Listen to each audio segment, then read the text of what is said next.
choisir Antoine Blondin pour écrire ce duetto n'était pas une évidence finalement, puisque c'est un auteur que j'ai découvert assez tardivement. Je l'ai rencontré à travers un texte, Il y a l'humeur vagabonde, et tout de suite j'ai été séduit par cette écriture un peu mélancolique, un témoignage sur une époque assez fidèle, sur cette génération qui a eu 20 ans pendant la guerre et qui a été privée de sa jeunesse.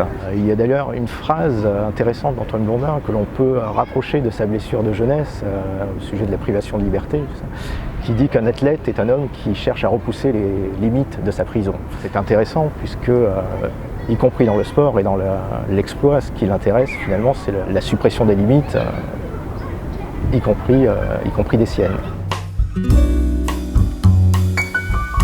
Le numéro 33 du quai Voltaire, c'est l'appartement familial dans lequel il est né, où il a grandi. C'est là qu'il revient régulièrement.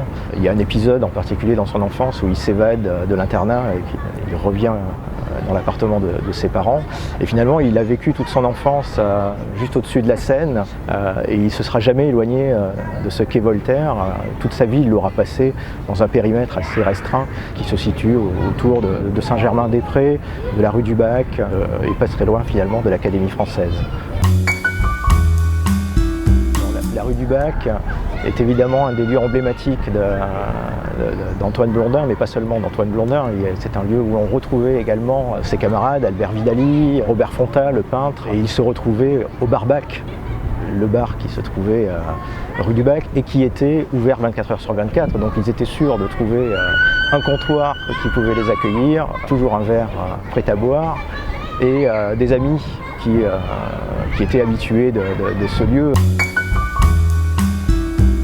Alors le commissariat de la rue de l'Abbaye, c'est particulier parce qu'évidemment il y a terminé de nombreuses nuits en cellule de dégrisement, puisque à proximité de ce commissariat il y avait le carrefour de Bussy avec le boulevard Saint-Germain, où dans certaines nuits alcoolisées il terminait en jouant à la corrida avec les voitures qui arrivaient sur le boulevard Saint-Germain, corrida qu'on retrouve dans un Saint-Jean d'hiver. Et c'est en lisant ce qu'il écrit sur ce commissariat que j'ai compris tout ce que Blondin avait recherché dans son mode de vie, ses choix d'amitié. Dans Monsieur Jadis, il y a ce passage où il raconte qu'il doit retrouver sa compagne à la gare Saint-Lazare pour envoler avec elle.